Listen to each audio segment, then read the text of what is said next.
Hi guys, welcome back to another video. In this video we got something a little bit different. This loco is for somebody else, well, they sent me their loco, and it's not running. It's on DCC, so I'm going to have a look at it. This is a Farish class 37 and it is the split chassis type, and let's just have a little look. Made in China, Farish. I would say this is, well, it's the split chassis, so it's probably the earlier type. It's not the newest 37 that Farish do by Bagman, but it is, I would say, like one of the good ones. They run really nicely when they're running, but this one's not. So we're going to see why. So we'll get over to the track and have a look at it. Before we go over there, I just want to say thank you for the comments so far, and you know, the likes and things. That really helps.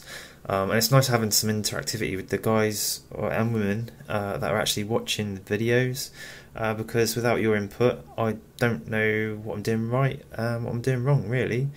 I hope you're enjoying the videos, and we are still touching the iceberg tip, because my room's getting smaller. So anywho, we'll go to the track, we'll have a look and try and troubleshoot what's going on here.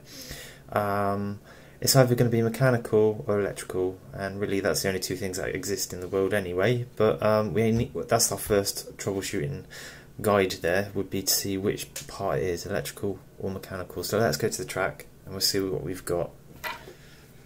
Okay guys, so we're over at the track now. Between me picking up that loco that you just saw and me showing you now, some time has lapsed, let's just say. But before we continue here, what I want to show you is an issue that not many people are going to realise is an issue.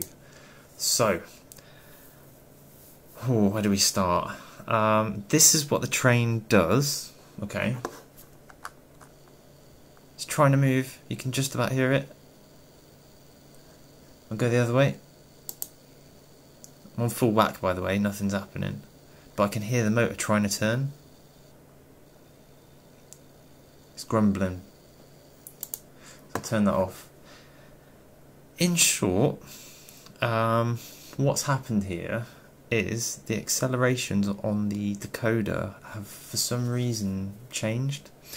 So the acceleration settings on this decoder are set really, really high. So actually, if I put power on and I left it for about an hour, it would actually eventually be moving around the track. So what I'm going to do, I won't show you this because everything's different every time you do it. I'm using JMRI as my software to control my locos and also to tune my decoders. There are some limitations of which I haven't actually found yet, and it's free. There's a YouTube channel, Little Wicket. I can't remember the chap's name, but he's done a video on making your own DCC controller for about 50 quid, which is what I've done.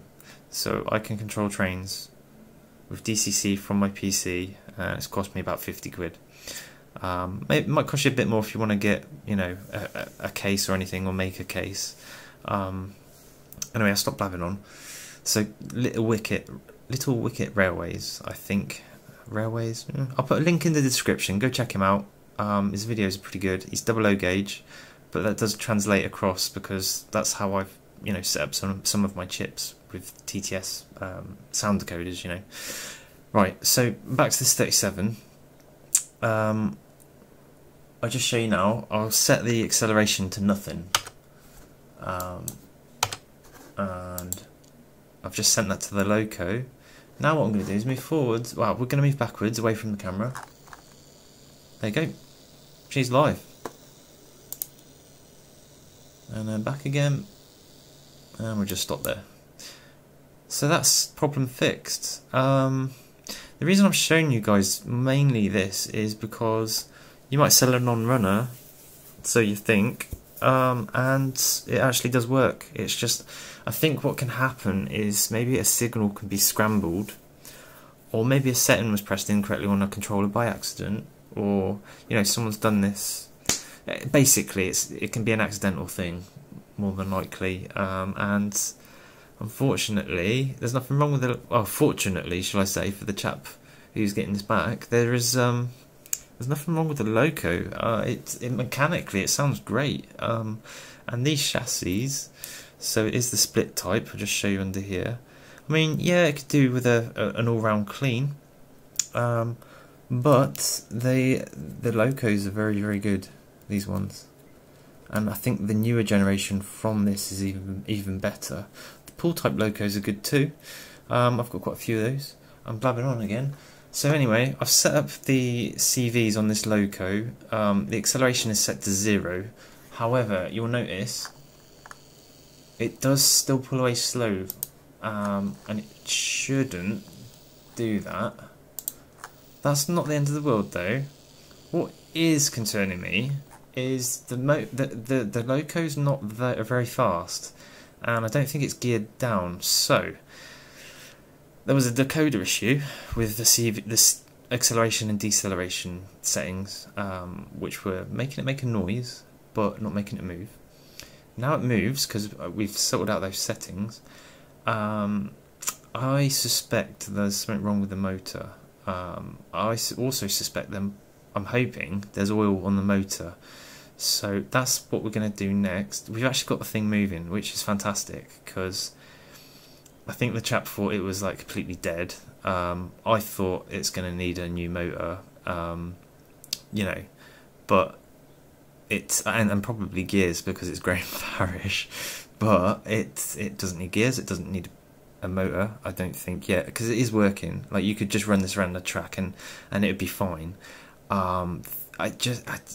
Something's just not right. So because I've fixed a load of them, it just something's saying have a look at the motor to me. So that's what we're going to do. We'll go over to the bench now, we'll get the shell off, I'll show you how to do that, and we'll get the motor out.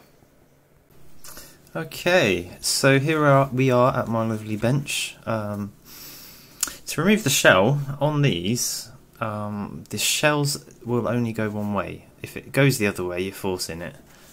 So technically it can go the other way. All I'm going to do is try and pull up. Battery box isn't terribly tight. The shell basically pulls away and off. So it's not going to come off too easy now, is it? There we go. So I'll just wiggle in it and it will lift straight off like this. So I'm going to put the shell to one side. We don't want to damage that. And the motor's just there. And there's the decoder. Some packing tape. I guess that does the job. It's quite thin stuff actually. Sellotape, that could also help. Next, what we're going to do, I think, is a good idea, before we go any further, is I've got a silver marker pen, and what I'm going to do, you see these little plastic pieces here, they hold bogies into the loco. So what I'm going to do is mark this end. I'm just going to say it's number 2, okay? And then on here, I'm going to do just a simple line on one side, like that. And on the other end, I'm going to go 2 lines to really confuse things. What's really important here, because I've come a cropper on split chassis, is these slide up and down. When we're going to split the chassis apart basically to get the motor out, but when you do that, these will move. They have to come out for you. Well, they will come out, and they'll be a nightmare when you have to reassemble one of these 20 times to make sure the bogies are in the right place, because they slide up and down until you've actually screwed it all together. It's really annoying. So just put some marks on there, so you know in the future then. Right, before we split it apart though, take the battery box off.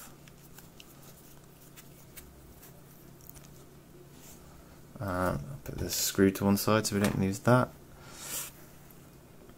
Now this can only go on one way. Notice on the chassis there's little indentations there. Well, on the actual plastic, there's little bits sticking out go into those. So if you turn it the other way around, it won't be happy. So we'll put that to one side. I don't need to mark anything there. So that's good so far. Next thing to do is that bit there and that bit there are essentially the nut of the bolt, or they are the cap that these screws screw into. They go through the chassis. So we'll remove this one.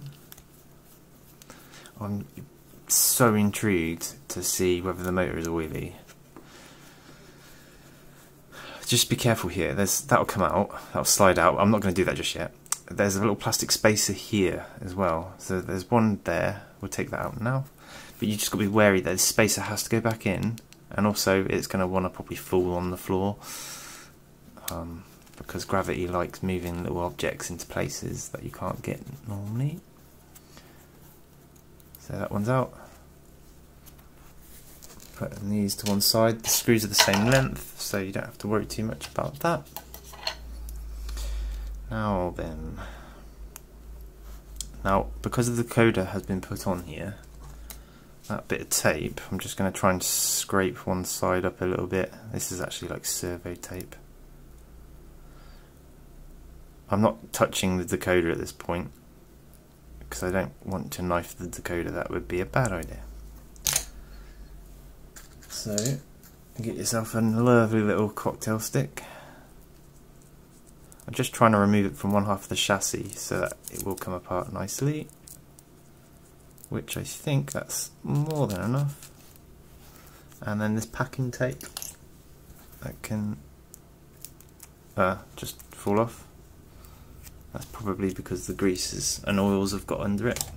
Now we're at a point where I can turn this on its side now, and this should, I'm pushing on the motor here, that'll just lift off, he says.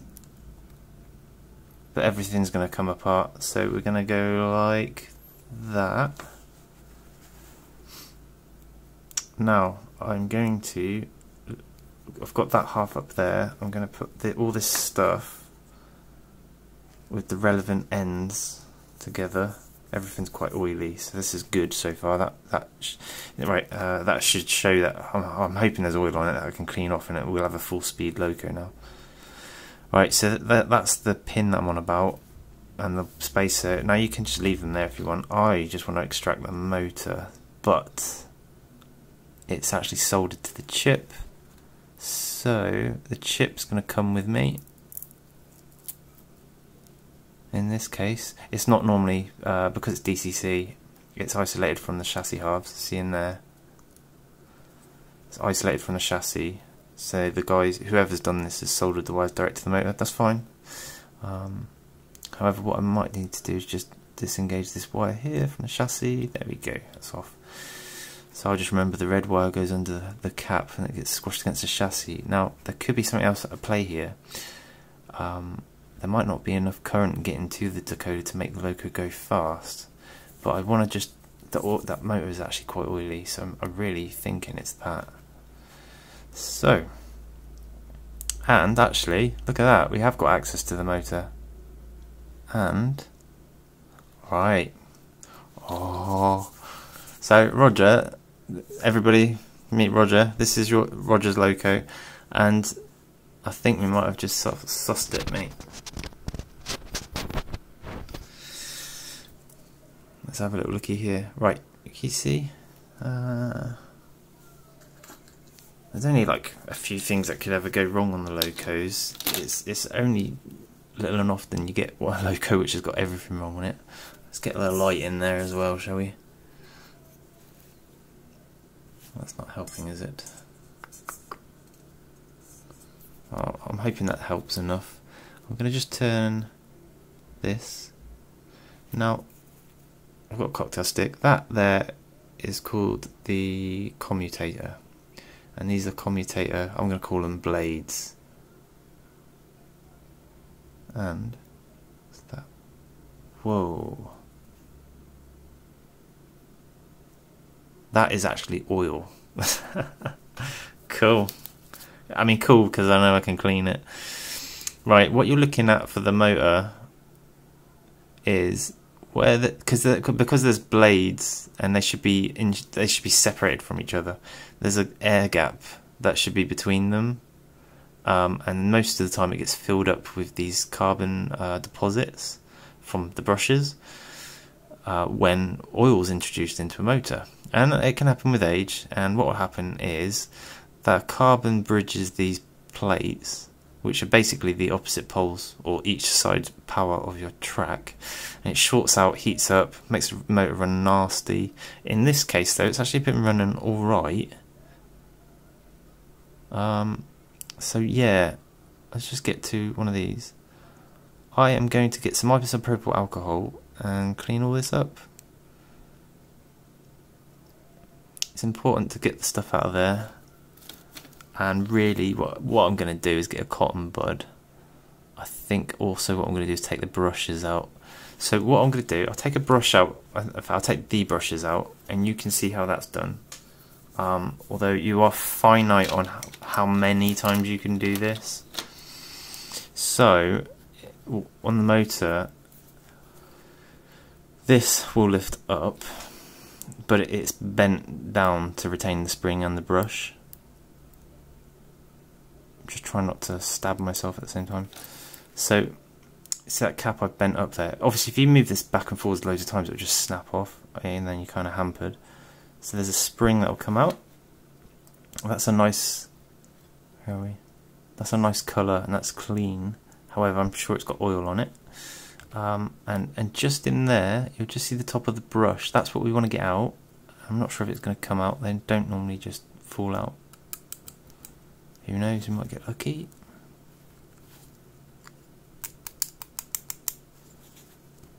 No, she's not coming out.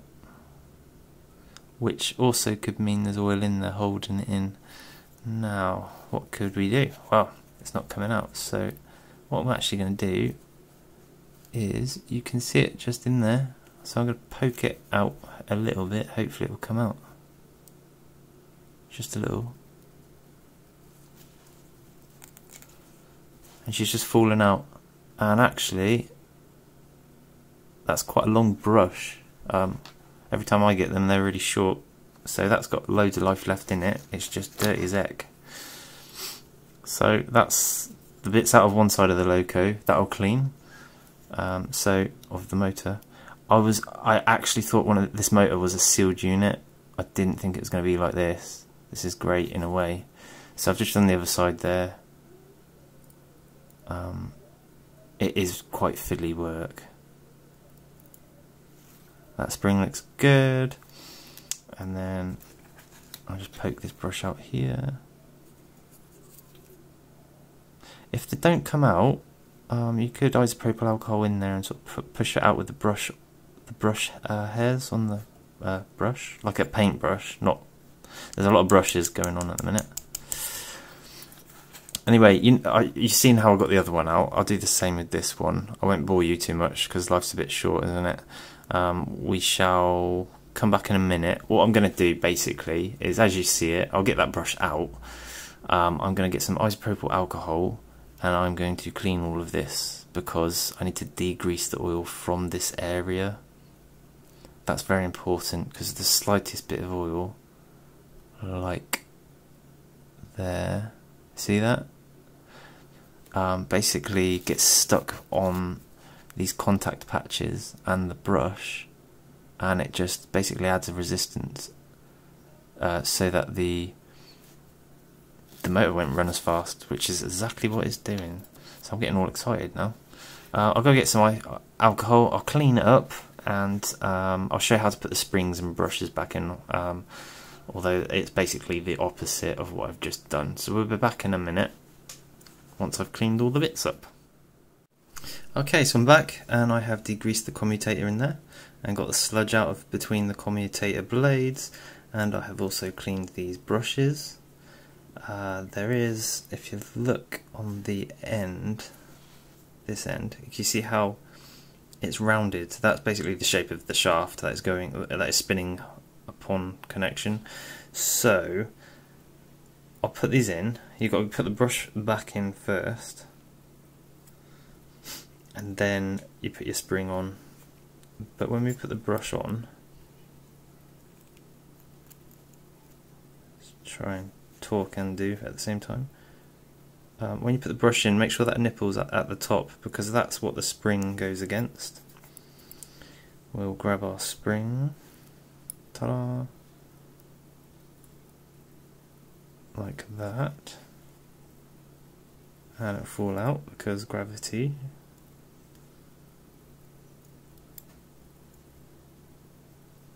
Again, these springs are smaller than pull type. I'm not going to put it all the way down yet, because you can see the spring's trying to escape. So, what I'm going to do is actually put my nail almost against it as I mush that down. I'm not squashing it all the way down just yet, and you shouldn't really anyway.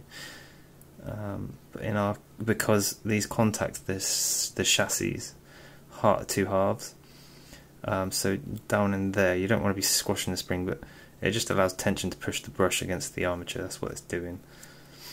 I'll do the other side and we'll come back, and all I'll do is I'll just show you how I put the motor back in the train, really, because I'm just going to do exactly the same thing I've done there on the other side. Actually, before I do, cocktail stick, and you're really going to struggle to see this, and I think it's in a pretty good place.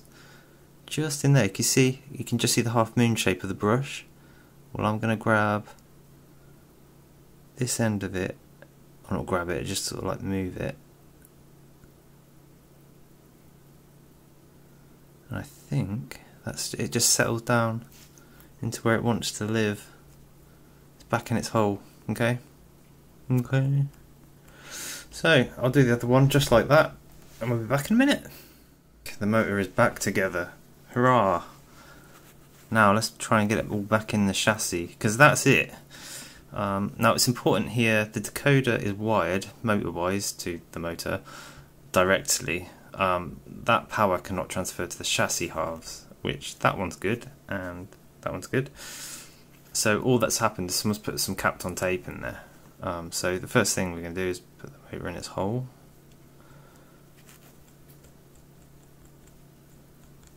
Just like that. Now, whilst I'm here, I'm going to get some grease. Not a lot, mind. I just want to get a little bit.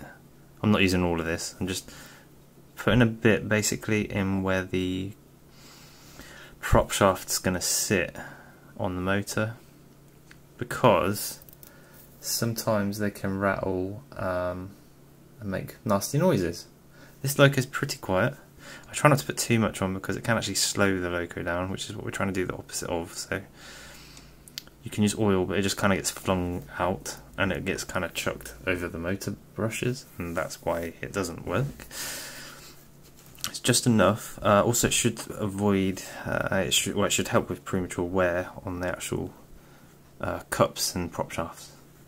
So I'm going to start this end first. Now, looking at that dot there, we are going to be going 1, 2, 3 in with the dot facing forwards, or that way.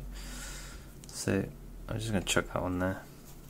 There's a few ways you can do this, and by the way, I've already tested, so there's no cracked gears. I've checked all that, and what you can also do on the bogies is not turn the prop shaft, but hold it upright so it's dangling down there like that. You get a cocktail stick and just move the worm. It's like you're playing a violin, except it's really sad music. If you can hear it. No. That's me for being funny, by the way. It's not great, is it? Right, that's going in there. That's going there. That's, see, in the motor. Now, it goes on like that. And I'm pretty sure, I'll just check. This is the second hole is there. So that bogey is going to live there. This is where it gets awkward.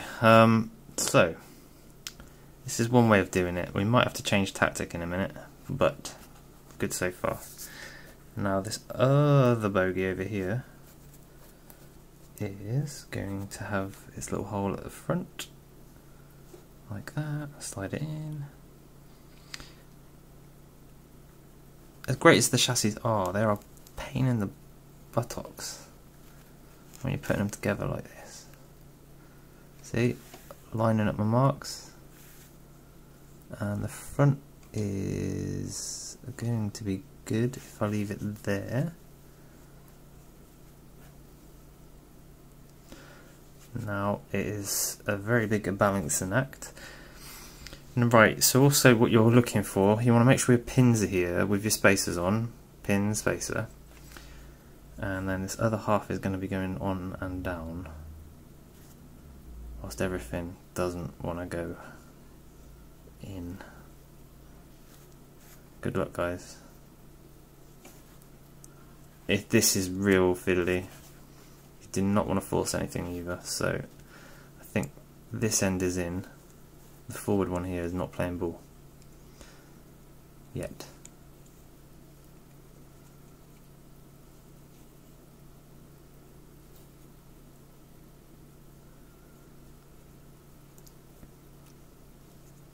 I've not really found a real nice way of doing this yet. It is just kind of, like I said, a balancing act. So basically the pin has to go in the top of the bogey. Where's our line? Just about there. So that's got to go roughly where our line is there. You can't just sort of push it down either, it doesn't click in. You've got to separate the two halves of the chassis so it'll slot kind of in there. Come on, mate. Very fiddly. All whilst at the same time, I think that's it. I think we've got it. Oh. Right, I'm just pinching that together in the middle there. I'm going to put this screw in because I don't want it coming apart easy.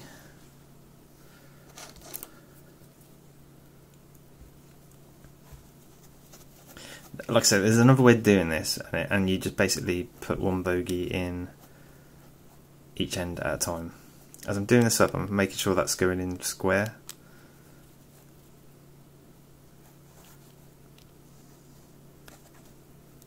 The reason I haven't started on the other one yet is because in this case, the decoder wires utilise that area of the loco. Right, so that forward one is where it should be, and it's locked in.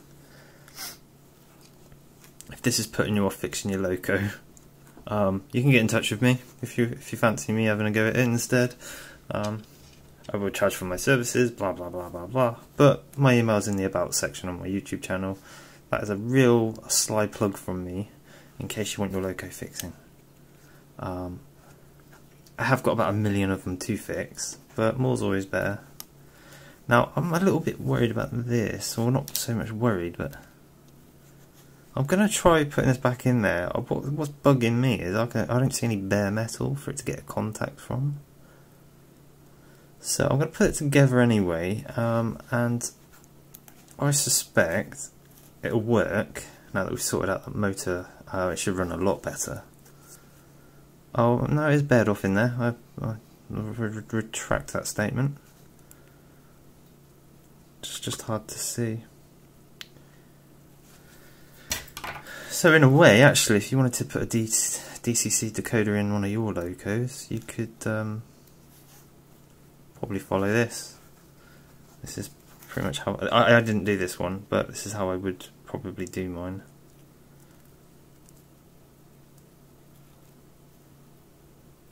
You know, works. The decoder side of it works lovely, and the pickups on these trains are fantastic. Another thing you'll want to be careful with, also going back to the bogies, is the pickups on the bogies themselves. You don't want to get them caught and put the thing together and bend them by accident. You cause damage to them, and that's not a good thing.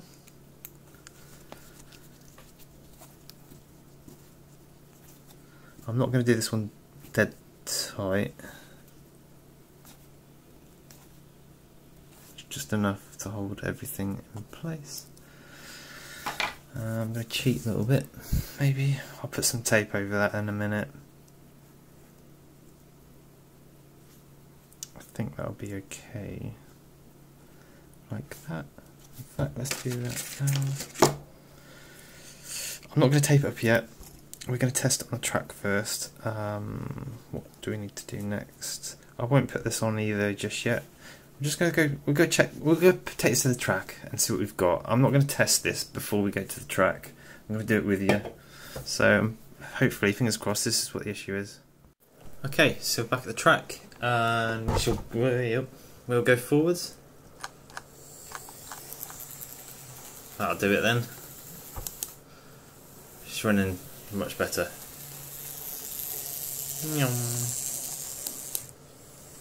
Not super fast, but faster and actually quite responsive versus the sluggishness we had before. So I think that's that, which is great.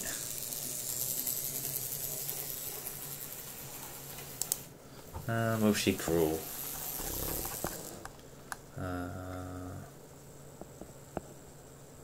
Yeah.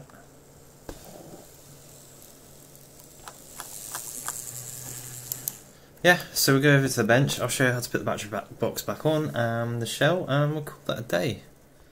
Okay, so what we want to do, I would say, is put the battery box on first. Now, right at the beginning, I said about those little indents, and on here, the indents are also at the front. So we'll turn that around, and that should sit nicely on there, and it does. Grab the screw that we put aside earlier and we didn't lose into the carpet. Nice little bent Phillips screwdriver there to hold her in. Don't graunch them up either, because otherwise they just rip through the plastic. Ask me how I know. Because I had one that was like loose, and I was like, well, you know, I'll do it up a bit tighter and a bit tighter, and then it was like, oh, and that's falling off. So next thing, now this is the bit that I don't think many people know about. You see these little marks here, well they're sliders and they're clips at the same time, so those would slide down depending, I'll show you in a second, but on this one specifically, but that groove there, that groove and that groove are potential grooves. In the case of this loco, let me just have a little looky. Yeah, so in this case, maybe use the roof for reference. You've got a little round oil cooler, and then down here, look at the battery box for reference, if that helps. So this will go on. I'm not pushing it, I was just wiggling it there, and it's gone that far down. So if that's gone that far, you can go click, and she's on. I just look at the line there to see if there's a gap or not. There's a bit of a gash there, isn't there? That's a shame. So, generally speaking, the estrogen's right for a non-runner. That's a good little run at that. I'll call it there for the video, and this video mainly is just to show you can get an electrical problem, or in the case of a CV being incorrect with DCC, and it just not moving at all. But you can also have mechanical issues. You know, we might have had a split gear on here which was preventing it from moving as well, but we didn't actually have a split gear, which was nice for a change. Instead we had an oily motor which was working, just not as well as it could have been, so I've degreased it, and this is what we've got. So yeah, I'll leave it there. Hopefully this has been useful in some ways. So thanks for watching, and I'll see you in the next video, guys.